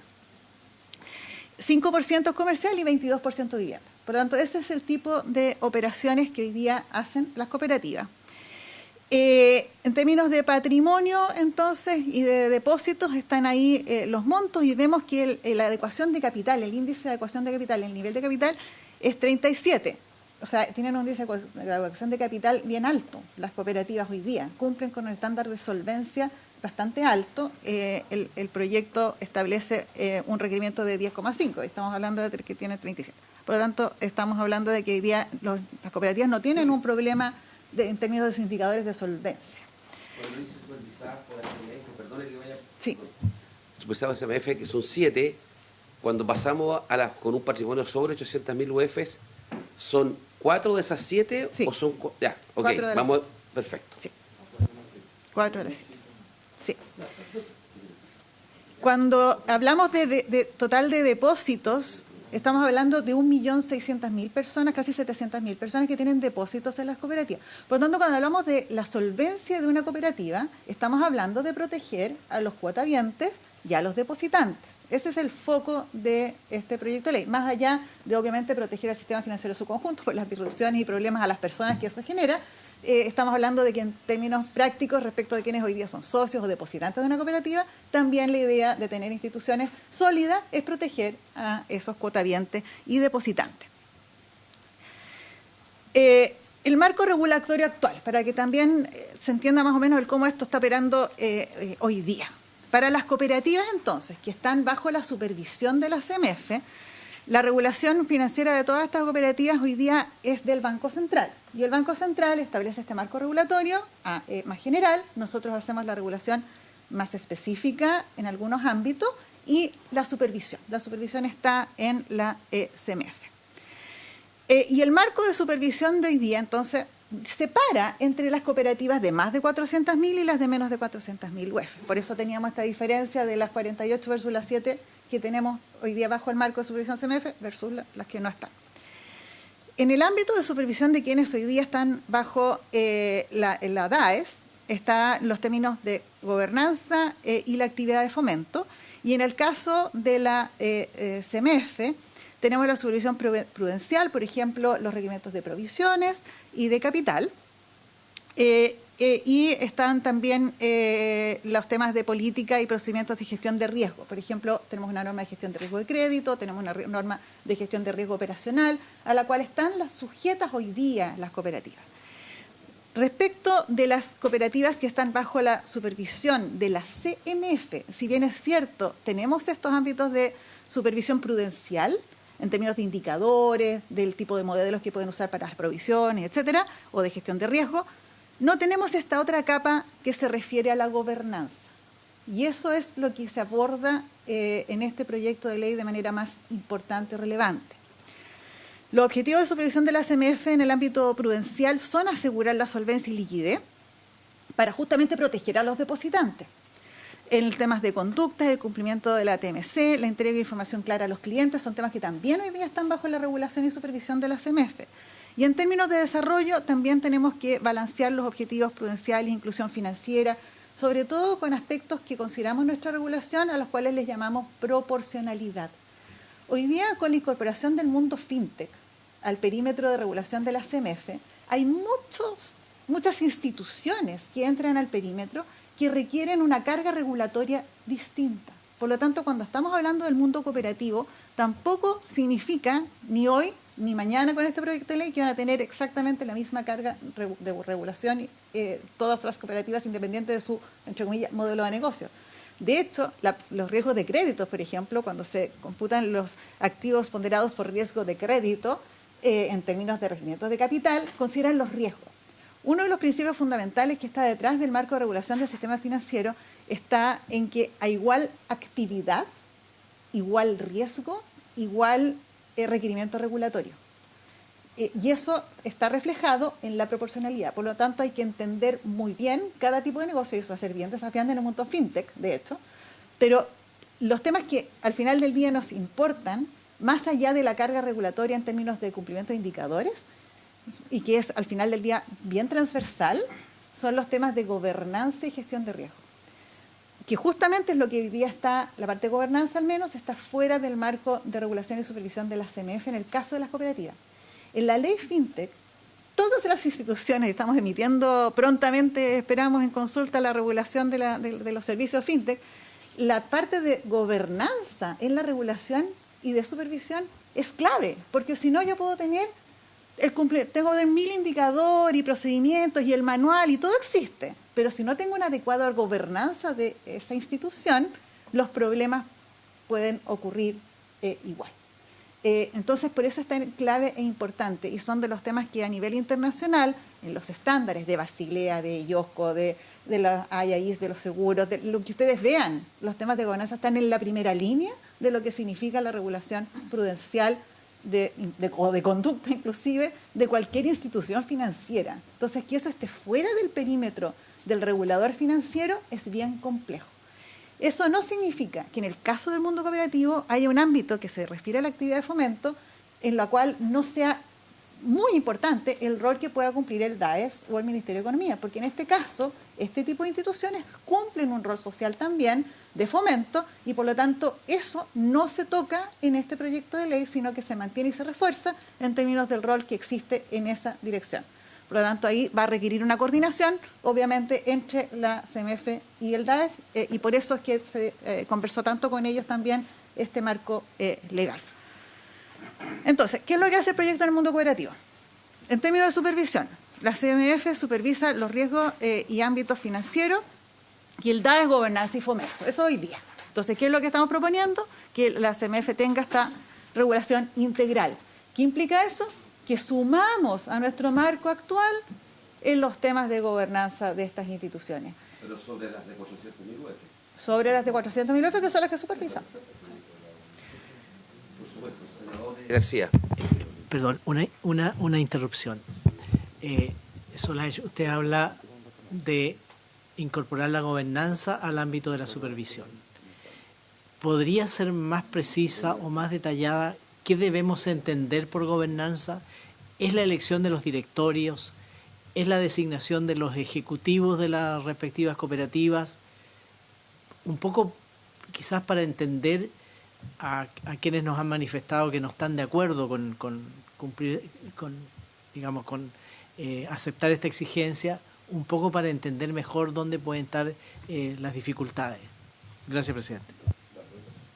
Por supuesto. Cede el micrófono. A ver, voy a complementar porque me parece una pregunta importante. Yo debo desclasificar, digamos, que yo comparto el criterio de la Cámara de Diputados de no incluir el tema de las cooperativas en esta ley. Me he quedado tranquilo que el vicepresidente del Banco Central dice que esto tiene una serie de méritos de este proyecto más allá del tema de las cooperativas. Entonces eso me ayuda también a fundar. Y creo que es muy importante lo que está planteando el banco. Digamos. Creo que yo me doy cuenta que hay pasos decisivos. Respecto a la cooperativa me quiero sumar eso, pero quiero hacer dos consultas. Primero, ustedes tienden a hablar un tema global de las cooperativas. Me gustaría que planteen cómo juega si usted saca Copeuch del resto de las cooperativas, porque tengo entendido que como el 90%, entonces es un cambio absolutamente copernicano respecto de grandes los términos conceptos. utilizados. Pero lo que más me importa otra cosa. Yo creo que hay un tema muy importante, yo quiero transparentar frente a la CMF. Y dato que no está acá, no tiene por qué estar, no es que se haya ocultado, pero que es muy importante. La gran diferencia entre los bancos y las cooperativas es básicamente el público que atiende. El 63,3% de los bancos atiende la región metropolitana. Eso mismo, en el caso de las cooperativas, el 25,4%. O sea, tienen una fuerte concentración en regiones, en lugares que no tienen nada que ver con el mercado que tradicionalmente ve el banco. Y lo voy a decir como representante del Maule, digamos. O sea, el tema de las cooperativas en el Maule es como el agua a los ríos, por ahí va el tema, digamos. O sea, porque no todo tiene que ser igual que un banco. Yo soy muy partidario de que existan los bancos, pero también creo que no es el único elemento que tiene que surgir y tiene que haber espacios para otro tipo de instituciones que tengan también acceso al crédito a otro tipo de clientes. Si tuvieran las mismas características, el mismo estado de situación, las mismas, sería diferente, tuviera el mismo acceso. Bueno, no voy a invitar a nadie, digamos, pero vea usted cuál es la relación rural del mundo de las cooperativas versus el banco. No tiene nada que ver. Y entonces, ¿cuál es mi gran temor, presidente? Digamos que aquí lo que está haciendo, básicamente, es planteando un conjunto de exigencias y de gobernanza. Lo que está haciendo el proyecto original. Sí, ya. El original. El original es un conjunto que al final lo que va a pasar es que todas aquellas que no sean copeuchas van a terminar. Porque si usted plantea una lógica de exigencia, porque incluso yo estaba mirando algunas de las cosas que tiene que ver, por ejemplo, con impartir normas sobre el cumplimiento de estándares, gobernanza, estructura, políticas de gestión y evaluación de riesgo. O sea, si usted le dice a una cooperativa que cuyo principal activo lleva 40 o 50 años trabajando con el mundo rural, con el pequeño agricultor, con aquel que generalmente no tiene acceso, no le pida entonces que exigirle lo mismo a unos y otros. Y me dio tranquilidad una frase que usted dijo, que hasta ahora no hay riesgo económico, sistémico. Entonces, yo no entiendo bien este concepto de, primero, si no hay un riesgo económico, si usted me dice que hay una crisis inminente, lo podría entender, pero no es riesgo, sino que esto es generar un conjunto de requisitos que hoy día están en un ámbito diferente para este tipo de instituciones que son parte casi de la cultura agrícola de un país. A mí no me puede convencer, porque es re fácil decir el tema societario. Yo quiero decir cómo son las cooperativas para efectos societarios, digamos, cómo funcionan, cómo sería. Yo he estado en esas elecciones de directores que me han invitado en las juntas, digamos, y las reuniones. Y no, créame, y también en mis años estuve en lo de los bancos, y créame que no tiene nada que ver una cosa con otra. Es otra visión, otro objetivo, tiene la lógica de ganancia no tiene nada que ver un caso y en otra. Entonces, yo no entiendo bien que a propósito de un proyecto que tiene grandes méritos se instale una especie de espada de Damocles respecto de un tipo de instituciones que son muy relevantes en sectores agrícolas y rurales de Chile. Puede que para efectos de la región metropolitana pueda tener poca influencia, sí, pero el país un poquito más que eso. Entonces, no, yo creo que justamente a mí me importa mucho cuando yo voy a pequeñas comunas y ¿qué es lo que hay? ¿Hay una agencia, un banco? No hay. Y probablemente no va a haber por mucho tiempo. Claro, ustedes me dicen el tema electrónico puede llegar algún día, pero eso, entonces, pero sí siempre hay. En cualquier lugar puede estar el RETEL, la municipalidad, y está la oficina de la cooperativa A, B, C o D, porque hay bastante competencia entre ellos. Entonces, yo quiero transmitirle... Es probable que encuentre oficinas de cooperativa más que farmacias también. Hay más cooperativas que farmacias en el Maule. Entonces, no entiendo bien esta lógica, por eso me parece bien el concepto, entender lo que es gobernanza, separar lo que puede ser COPEUCH respecto del resto y decir, y le pregunto honestamente, supongo que no será una idea terminar con las cooperativas de ese tipo. Y como no es esa la idea, yo quiero que haya, y por eso me pareció que la mayoría de la Cámara de Diputados, transversal, porque yo estuve viendo los votos, no son dice, ¿sabe qué más? Avancemos en esta línea, pero no generemos un estándar propio de otro tipo de instituciones para un tipo de organizaciones que ha estado funcionando en nuestro mundo rural hace muchas décadas. Y eso sí me consta. Bien. Presidente, puede continuar, señora. Muchas gracias por su intermedio. Primero estamos hablando de las 7 cooperativas, no de las 48 cooperativas de Recrédito. Son las 7 cooperativas que están bajo la supervisión de la CMF y yo creo que no hemos sido capaces de transmitir claramente qué es lo que hace el proyecto de ley. Entonces eso es lo que hacía el proyecto de ley original. Sí. Entonces quiero transmitirlo porque no tiene ni por lejos el fin de terminar con el mundo cooperativo, sino que muy por el contrario, el potencial, lo que fue lo primero que yo dije. Entonces, eso quisiese que ver si se logra comprender el alcance del proyecto, porque las cooperativas de ahorro y crédito supervisadas por la CMF ya son supervisadas por la CMF, por lo tanto ya, por ejemplo, tienen que tener política de gestión de riesgo, entre otras cosas.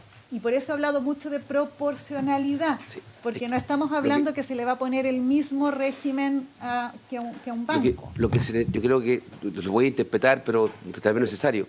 Lo que se requiere saber es, ya están supervisadas por la CMF, son 7, sí, ya hay 4 más grandes, etcétera, y esas 7 hoy día tienen ciertas exigencias. Sí, esas exigencias, entonces lo que se quiere saber es cuáles serían las nuevas exigencias para saber si están en condiciones o no, porque ese es el temor que hay. Exactamente. Ya. Entonces, y el temor, y si fuera así como dice usted, debería haber euforia en ese escenario. Yo veo debería. Languidez. Debería. Tristeza. Entonces, ansiedad. Debería haber ansiedad y euforia, ya.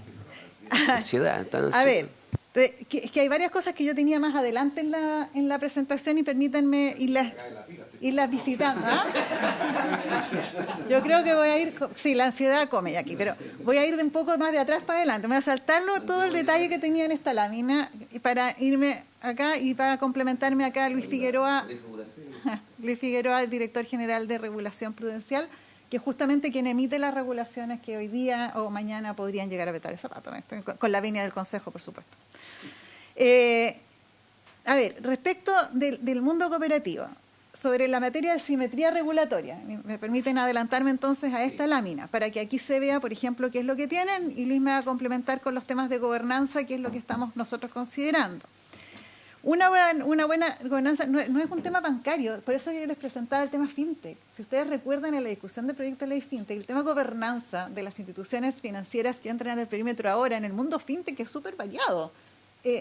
La fintech más pequeña tiene que tener alguna estructura de gobernanza mínima respecto de idoneidad, y ahí les va a explicar un poco más cómo estamos, por ejemplo, trabajando en las normas fintech de gobernanza para ese caso en particular.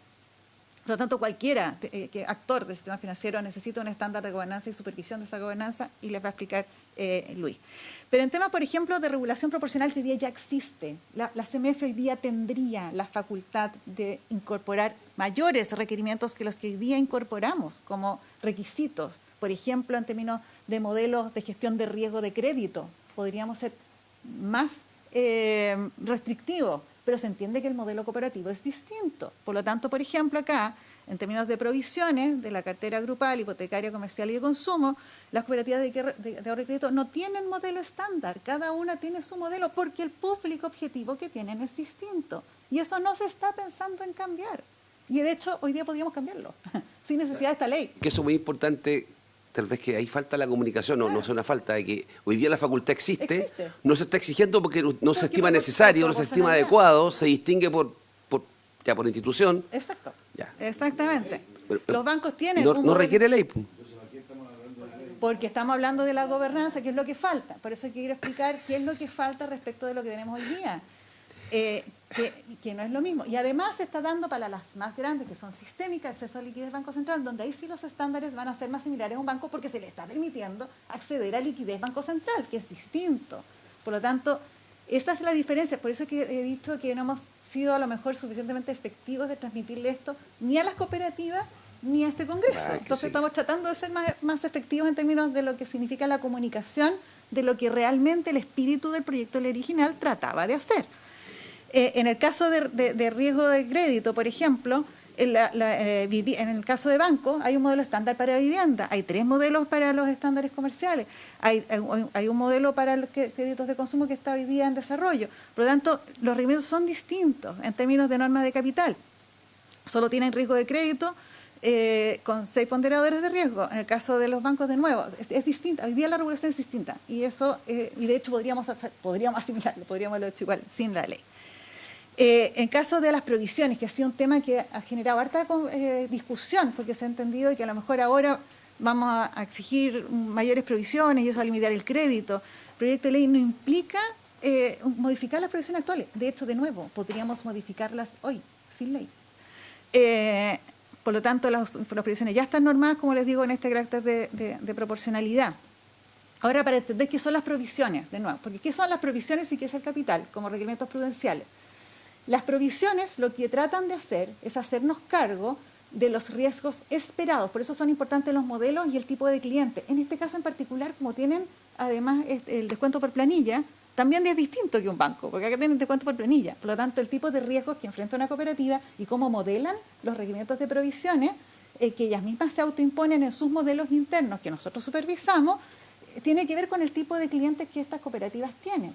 Pero tienen que tener suficientes provisiones para hacerse cargo de lo que se llaman los riesgos esperados, las pérdidas esperadas. Cuando se da un crédito, se sabe que existe una probabilidad de impago de ese crédito. Si yo no me hago cargo provisionando ese riesgo esperado, esas pérdidas esperadas, entonces ¿a quién estoy poniendo en riesgo? A los depositantes, a los cuotavientes. Por lo tanto, tiene que haber provisiones. No, necesariamente una institución financiera que entrega crédito tiene que provisionar por las pérdidas. Entonces, las provisiones de lo que se hacen cargo es riesgo esperado. ¿Qué riesgo esperado? El tipo de negocio. De acuerdo al tipo de negocio, hay riesgo esperado. Ese riesgo esperado tiene que estar provisionado para proteger ¿a quién? A los depositantes, a los cuotavientes. Y eso hoy día está en el marco regulatorio. El capital protege de riesgos no esperados. O sea, cuando hay un evento, y por eso, por ejemplo, en el caso de los bancos se hacen pruebas de atención. Entonces, cuando yo tengo requerimientos de capital, es cuando hay algo que va más allá de lo que yo puedo modelar, porque hay una crisis del COVID, o hay algún otro evento que se materializa en riesgos más allá de lo esperado. Para eso está el capital, para absorber esas pérdidas.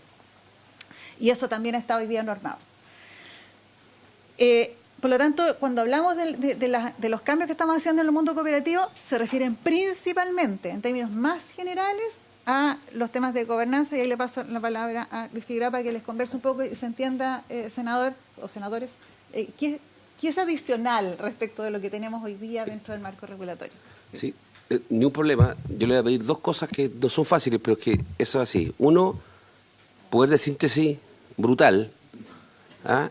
Y pedagógico más dos. No, porque es que ocurre que tenemos que votar este proyecto en general y quiero además, hay un proyecto muy importante que está en tabla para la relación de la sala, por eso es que le pongo esa presión. Gracias.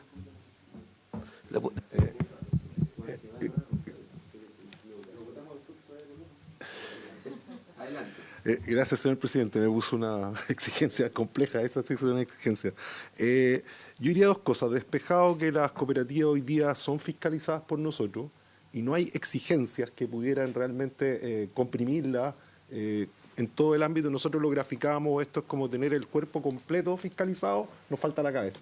Porque de verdad tenemos provisiones, capital, tal como lo explicó la presidenta. Por lo tanto, todo el set de requerimientos que hoy día tienen las cooperativas ya lo tienen. Las políticas tienen política. Nosotros los vamos a visitar en in situ, se fiscaliza. Por lo tanto, todo el cuerpo regulatorio ya es proporcional y ya se le aplica. Si la sensación es que con este proyecto hay más exigencias de esa perspectiva, eso es un error. O sea, no hay ninguna exigencia que hoy día podemos poner que no la podríamos poner sin este proyecto y por lo tanto el proyecto, sin y con proyecto, es exactamente igual. Respecto a la cabeza, voy directamente a la parte que nos falta, ¿cierto?, al gobierno corporativo. ¿Qué nos falta? Si uno lo pudiera resumir, es fiscalizar el funcionamiento societario y administrativo de la CAC, de la sociedad, de la cooperativa. Entonces, las reglas de elección, cómo se organizan, si es que hay un problema estatutario, si es que está pasando algo extraño en esta cooperativa en la cabeza de cómo se eligen, cómo se respeta a los socios, ahí podría entregar la CMF. Y esto es muy importante por lo que decía el senador Coloma. La gente que tiene sus depósitos, que tiene su capital en las cooperativas, gente bastante vulnerable, gente de menor ingreso. Entonces, cuando nosotros nos metemos a fiscalizar y a registrar lo que está pasando en su gobierno corporativo, estamos protegiendo realmente el capital de las personas. Estamos diciendo si es que hay eventualmente vulneraciones de los derechos de los socios, cómo se eligen, cuáles son los reglamentos. Si eso pasara, la comisión podría intervenir, llamar a una junta de socios, eventualmente montar a gerentes. Entonces, estamos directamente entrando a la gobernanza, no a las reglas que se intenta decir que van a ser más pesadas para las cooperativas. Aquí estamos entrando a la mesa directiva de las cooperativas y eventualmente ejerciendo que sea limpia su administración. Eso es. Entonces la preocupación no es otra que el registro de que se cumpla simplemente la idoneidad de los socios, que se haga unos llamados completos, correctos a la Junta. Eventualmente nosotros podríamos remover a gerentes, que es la pregunta, sí, pero luego que tengan incumplimiento, y es la Junta la que tiene esa facultad, la Junta de Socios. Y nosotros sí podríamos llamar en determinadas ocasiones, en determinados incumplimientos, a esta Junta. Entonces, la preocupación, véanla ustedes, es bien curiosa, porque la verdad es que hoy día todo el armado de supervisión prudencial, de regulación prudencial, lo tenemos.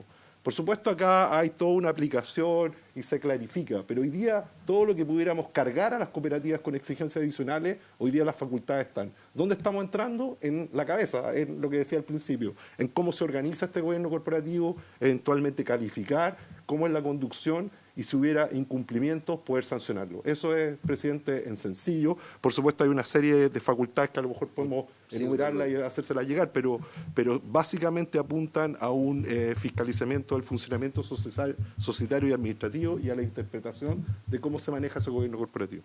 Muy bien, muchas gracias. Senador Núñez, ¿usted quería agregar algo? Sí, yo entiendo que estamos comprimidos por el horario, presidente, pero a ver, me parece que este tema, como lo discutimos largamente en sesiones atrás, es relevante también fijar algunos aspectos conceptuales que van a ser coherentes con cómo lo votemos. Y lo primero que hay que decir es que si tenemos que hacer declaraciones de principio, mi declaración de principio es que yo estoy obviamente por democratizar el sistema financiero. Democratizar el sistema financiero. O sea, hoy día pueden haber más de pocos actores, en mi opinión, y dentro de esos pocos actores hay unos que son muy influyentes y que tienen mucho poder. Y eso se refleja cuando uno ve las cifras que ustedes nos dan, en el mismo mundo de las cooperativas. Pues hay 41 muy, muy chicos y hay 7 que tienen lejos la gran parte. Si eso lo lleva al sistema financiero, lo vimos con los bancos. O sea, los bancos tienen lejos la mayor participación en las colocaciones, en la participación de mercado, y las cooperativas son un actor mínimo. Entonces, desde ese punto de vista, presidente, yo creo que por supuesto, todo el apoyo que se pueda dar en esa línea. Y también en el acceso, podríamos ponerlo desde otro punto de vista, no solo del actor que ofrece, sino de quienes acceden al sistema financiero. Entonces, desde ese punto de vista, la primera preocupación que a mí me surge es que en la información que ustedes nos entregan, yo tenía la expectativa que las cooperativas daban un apoyo mucho más relevante a las pymes. Y acá en la tabla que ustedes nos entregan dice las colocaciones, por cooperativas, de estas 7 grandes, entiendo, solo el 4% va a las pymes. Entonces, a mí eso me preocupa. Yo pensaba que era más alto el porcentaje. Una persona. Está bien, pero es que a mí me parece que este tema es súper relevante, porque yo comparto plenamente la preocupación del senador Coloma en regiones, y es verdad lo que dice él. Es verdad, nosotros tenemos una cooperativa ahí de ahorro y crédito en Limarí, que es chiquitita, pero que cumple un rol esencial, por apoyo a pymes. Entonces, yo lo primero que quiero decir, presidente, en esa línea, es que a mí me gustaría mucho, podemos verlo después que votemos en general, invitar en algún minuto, puede ser después, en una sesión al ministro de Economía, para conocer cuál va a ser la política del gobierno de apoyo a las cooperativas de ahorro y crédito, tanto a las 41 chicas, que a mí me interesa que se desarrollen, porque esas tienen una llegada a territorios y segmentos específicos que incluso las grandes no llegan, y que en mi opinión están muy lejanas de apoyo público. Y en paralelo, o de política pública, también por supuesto me interesa que estas 7 grandes se consoliden y se desarrollen. Yo comparto la preocupación, o sea, si acá nosotros viéramos, o yo viera el riesgo de que este proyecto afectara a alguna cooperativa, la pusiera en riesgo, la limitara en su desarrollo, no cuenten con mi respaldo. Ahora, como estamos haciendo un debate bastante exhaustivo, yo estoy quedando más tranquilo que antes, porque creo que se han despejado varias de las inquietudes, lo que no quiere decir que no tengamos aspectos a afinar todavía. Pero uno ve una arquitectura que es más sólida respecto a costos-beneficios. Hay beneficios que están quedando más nítidos que en la presentación inicial, que obviamente era más conceptual, pero obviamente hay cosas en las cuales queremos salir de las dudas. Y en esa línea, presidente, para salir de las dudas, yo creo que acá el gran tema es la gobernanza. Yo creo que el otro aspecto, esto de gestión, de que teníamos ciertos temores, que yo también tenía que han ido quedando despejados. El gran tema es la gobernanza. Y para mí el tema de la gobernanza no tiene que ver solo con si ustedes tienen capacidad de CMF remover o no a un gerente, que en mi juicio, si son instituciones sistémicas, sí, o sea, hay una responsabilidad, por eso son sistémicas. Mi problema tiene que ver con el respeto a los principios y a la naturaleza de las cooperativas. Y ahí es donde yo tengo dudas. Ahí es donde tengo dudas. Puedo elucubrar situaciones.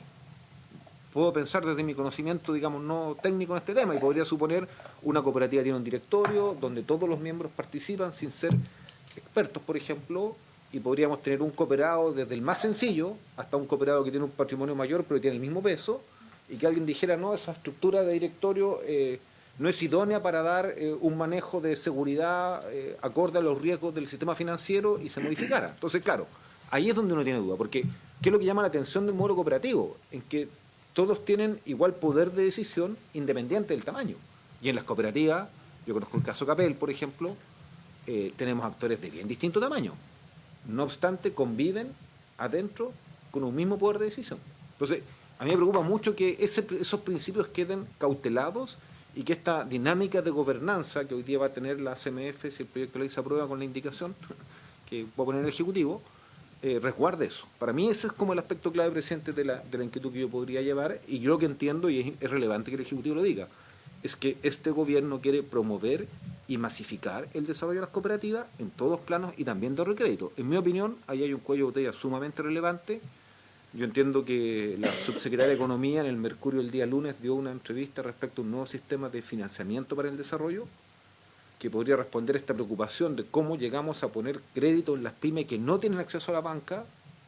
Y bueno, pero eso podría ser una lista distinta, no sé si, como que nos salimos de la idea más del proyecto, pero me parece que en eso sería interesante también conocer la posición del Ejecutivo, pero yo creo que eso quede claro, porque si no podría quedar la sensación de que es una señal contradictoria, o sea, que no hay esa voluntad de promover las cooperativas, y a mí me parece que es un mecanismo muy potente, especialmente en regiones y pequeños productores, y en eso tiene razón el senador Coloma. Los bancos no van a llegar a estos segmentos que son más riesgosos, que tienen costos mayores de administración, porque abrir una sede en regiones, en localidades, tiene otros costos, más bien la tendencia es la contraria. Muchas instituciones están cerrando, están apostando todo lo digital, pero no es sinónimo lo digital del acceso, porque hay limitaciones que son complejas en ese plan. Muchas gracias, senador Coloma. Entiendo que está apurado, no, se lo pasa. Yo mantengo, con todo respeto, todas mis aprensiones, digamos, espero que las podamos, si es que presentan la indicación, digamos, podamos resolverla en buena manera. Pero ¿sabes? A mí me preocupa que, oyendo, gracias a Dios existe esta internet, digamos, entonces uno va viendo y veo que la CMF publicó hace 2 meses en su plan de regulación 2023-2024, y lo dicen, que en el evento de aprobarse el PDL, porque además son cuidadosos, digamos, se van a incrementar las exigencias de capital y las exigencias de provisiones de las cooperativas. Entonces ahí yo quedo como plop, voy a decirlo bien franco, digamos. Entonces ahí es donde yo no dejo de entender más allá de las explicaciones. Presidente, yo entiendo que la idea es votar en general, que me parece que el proyecto está bien inspirado, pero yo insisto que vamos a tener un tema que de mi perspectiva, más allá no va a juzgar intenciones, digamos, pero conociendo un poquito, porque uno de los pocos méritos que uno tiene es que llevar harto años en esto, digamos. No sé si es un mérito o un castigo, digamos, a esta altura, no sé. Pero es castigo voluntario. Es castigo voluntario. No, probablemente para los ciudadanos puede ser para algunos. Pero si hay algo que me ha tocado a mí, y en esta misma comisión durante mucho rato, es evaluar el tema de las cooperativas.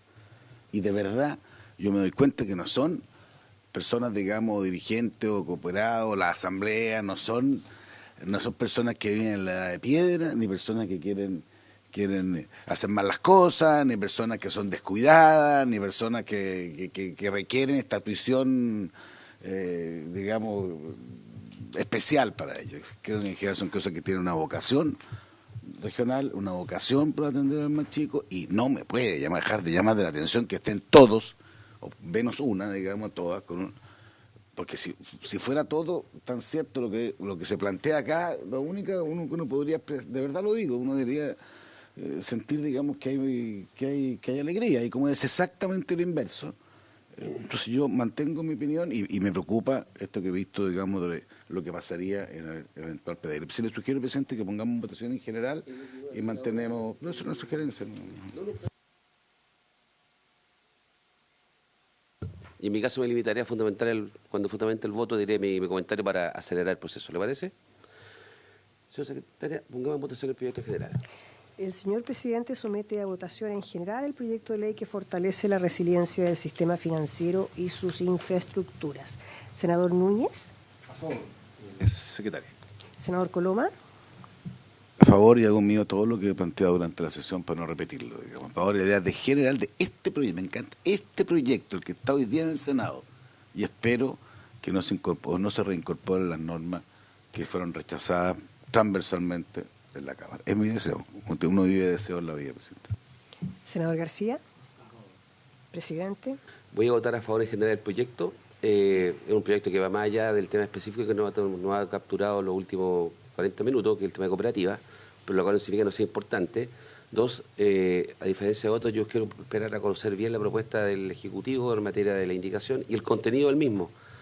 Creo que con la cantidad que se ha explicado acá, lo que se introduce como modificaciones, yo creo que ahí está precisamente el problema, ¿ah? o la preocupación de las cooperativas. Sería bueno conocer qué ha ocurrido en el mundo de las cooperativas respecto al tema de la gobernanza, si es que la razón por la cual se requiere introducir modificaciones, tal vez hay antecedentes que digan que es necesario hacerlo o no. Otra cosa, y cuando uno introduce modificaciones a estructuras que existen, pero que pueden tener deficiencias, que no sé, por eso quiero conocer cuál es la razón de querer introducir estas modificaciones o darle atribuciones a una instancia como CMF que pueda tener algo que decir respecto a la gobernanza de las cooperativas, en donde, como dijo el senador Coloma, todo va a poner, puede ser porque tal vez no están entendiendo, no se ha explicado bien, o tal vez se entendió y se explicó bien, pero no gustó el efecto que eso tiene respecto a la gobernanza de las cooperativas. Entonces, pero para ver por qué se le quiere introducir esa modificación, ¿ya? O esas atribuciones, perdón, a la CMF, es bueno saber qué es lo que hay detrás, ¿ah? Si es que ha habido algo que merite eso, ¿ah? Pero dicho eso, que esto es un tema que hoy día ya no está en el proyecto porque requiere una indicación para reponerla, ¿ah? La pega, lo digo con mucho respeto, la tiene el Ejecutivo en esta materia, ¿ah? Y sus instituciones. Voy a votar en general a favor.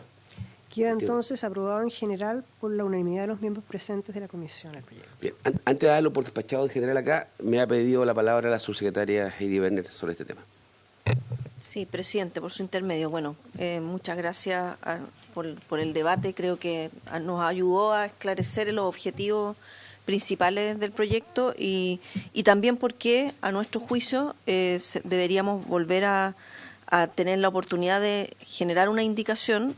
Y lo que propongo es que, si les parece bien al presidente y a los senadores, tener una mesa de trabajo con sus asesores para poder trabajar esa indicación en los plazos que señale, me imagino, la sala, el presidente del Senado hasta aquí nos van a dar, me imagino, plazo para indicaciones, y en ese momento podemos trabajar esto de manera más comprensiva, porque yo creo que igual aquí se ha dicho que respecto de aquellas que tienen más de 400.000 UF, el tema principal es la gobernanza, y probablemente cuando a mí me dicen que me van a mirar mi cabeza o mi gobernanza, me asusto. Y yo creo que eso es algo que también tenemos que trabajarlo, y hay una mesa hoy día con cooperativas que vamos a volver a insistir con el Ministerio de Economía para poder también dejar claro eso. Yo me imagino cuando me dicen, senador Coloma, oiga, me voy a meter en su gobernanza, por supuesto que la primero es decir, si hasta ahora yo he funcionado muy bien como estoy. Entonces creo que esa gobernanza que se está planteando acá no es la misma, y creo que eso también tiene que quedar claro, que la que tienen hoy día los bancos.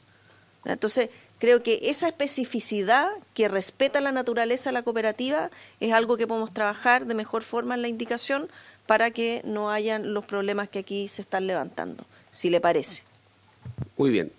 Gracias, señora subsecretaria. En todo caso, ya fue aprobado en general el proyecto, ahora va a la sala y ahí se discutirá si es que se pide plazo para indicaciones, y en ese debate yo me entiendo que algunos veían así como 80 días de plazo hábiles. ¿Ah? No, ya. Está bien, entonces, sí, me estudié, senador Coloma. Está bien, entonces, señora secretaria, bueno, le agradecemos la presencia, ahora vamos a recibir al ministro de Justicia para ver el próximo proyecto. Muchas gracias a todos la presencia.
Bien, le damos la bienvenida a la Comisión de Hacienda a don Luis Cordero, ministro de Justicia, para abordar el proyecto de ley que modifica el decreto ley 321 del año 25, ¿ya? O sea, un decreto que va a cumplir 100 años luego, ¿ya? Para aumentar el tiempo de cumplimiento de la pena y exigir la audiencia a las víctimas y sus familiares al evaluar la concesión o denegación de beneficio de libertad condicional a los condenados por los delitos que se indican. Este proyecto viene a la Comisión de Hacienda básicamente por temas de su competencia exclusivamente, ¿ya? Y yo le pediría a la señora secretaria si tiene algo que agregar en esto, en las normas que son, etcétera, de nuestra... Presidente, este proyecto ha sido pasado a la Comisión de Hacienda porque el informe financiero que se acompañó a unas indicaciones señala que las modificaciones que introduce el proyecto serán implementadas con cargo a la dotación y recursos contemplados en la Ley de Presupuestos vigente, que es un criterio que sigue la Comisión de Hacienda para definir cuáles son los proyectos que deben ser informados por ella. Y esas normas son el artículo 2, número 1, ordinal 2, el artículo 2 en la página 4. Son todas funciones de gendarmería, presidente. Son muy simples, se repiten, de hecho, 2 de las 4, pero se refiere a eso, comunicaciones que tiene que hacer gendarmería. En el artículo 2, número 1, ordinal 2, en la página 4, el artículo 2, número 3, letra A, inciso segundo, comunicación de gendarmería al tribunal sobre postulaciones de libertad condicional solicitadas por los condenados. El artículo 3, en la página 23 y 24, se refiere a la comunicación de gendarmería sobre concesión de permisos de salida ordinarios. Y el artículo 4, letra G, que incorpora en la página 26, comunicación de gendarmería sobre solicitudes de libertad condicional o concesiones de permiso de salida para que el tribunal notifique a la víctima. Son básicamente esas. Bien. Ministro, lo dejamos con la palabra para que nos ilumine sobre el contenido del proyecto. Muchas gracias, señor presidente. Por su intermedio, saludo a todos los senadores de esta comisión. Esencialmente, este es un proyecto que refunde varias mociones que están destinadas a imponer exigencias adicionales a los aspectos vinculados al otorgamiento de libertad condicional y, en particular, la participación y la comunicación a la víctima al momento en que las personas que postulan a este beneficio lo soliciten, de modo tal que ellas puedan participar potencialmente en las audiencias de las comisiones de libertad condicional. Este es uno de los proyectos priorizados, dentro de los 31 proyectos priorizados en materia de seguridad. En términos concretos, sus señorías, el proyecto, por un lado, permite establecer el aumento de bimestres, sobre lo cual existe una discusión al interior de la Comisión de Constitución. En segundo lugar, se imponen antecedentes calificados para el otorgamiento de las mismas.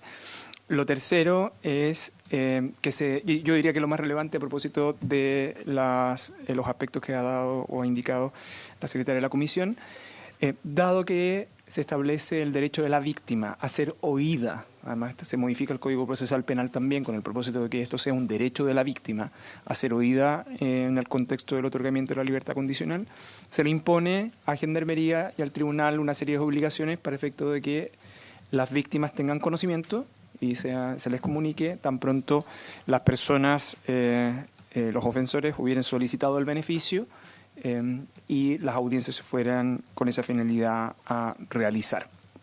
A su vez, existen otro tipo de modificaciones que son relevantes para el efecto del otorgamiento de la libertad condicional. Una de ellas tiene que ver con eliminar la participación de un ministro de Corte de Apelaciones en las comisiones de libertad, de modo que sean solamente los jueces de garantía. La razón que eso tiene es que el sistema institucional chileno, además incluso esto tiene que ver con otro de los proyectos priorizados que se está discutiendo, respecto de los jueces de ejecución de pena, que hoy día esa es una competencia que está en los jueces de garantía, de modo que sea el juez de garantía, solo jueces de garantía quienes los integren.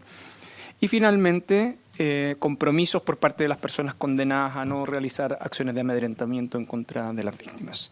Ese es estructuralmente el proyecto del Ejecutivo, el proyecto de las mociones respecto de los cuales el Ejecutivo ha realizado indicaciones. Solo señalar, sus señorías, para que ustedes tengan además adecuadamente claro el contexto, los casos de libertad condicional ya habían sido objeto de modificación con anterioridad. Al año 2018-2019 aproximadamente más del 70% de las personas a las cuales solicitaban el beneficio finalmente accedían a la libertad condicional y producto de las modificaciones, el primer semestre de este año, solo el 9% de las personas que solicitaron libertad condicional accedieron al beneficio. Eso, señor presidente. Bien, muchas gracias. Senador Coloma. No, muy brevemente, yo creo que es bien importante. Esto entiendo que son básicamente los crímenes y delitos contra las personas y sus penas, son casos de homicidio, son casos de daño a las personas, básicamente. Para entenderlo bien, porque eso lo digo un poco rápido. Es sustracción de personas mayores de 18 años con homicidio, ¿sí? Violación, en el caso de las lesiones graves, incendio agravado, incendio de vehículos provocando la muerte, secuestro calificado, sustracción de menores y robo con violación. Yo pienso que está muy bien inspirado, efectivamente, en ese tipo de delitos, que son los que quizás son los más dramáticos, y particularmente es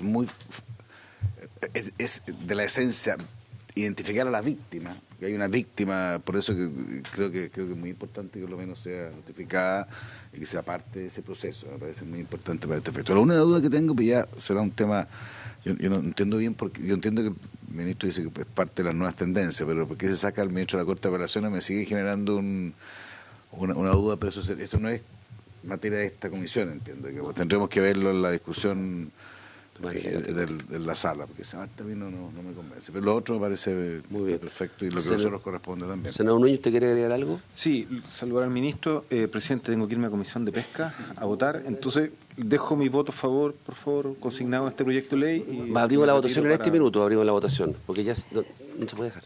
Vamos. El señor presidente somete a votación las normas de competencia de la Comisión de Hacienda. Senador Núñez. A favor.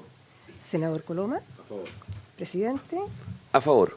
Queda entonces aprobado en particular, en lo referente a las normas de competencia de la Comisión, el proyecto y despachado a la sala. Despachado el proyecto. Muchas gracias, ministro. Gracias.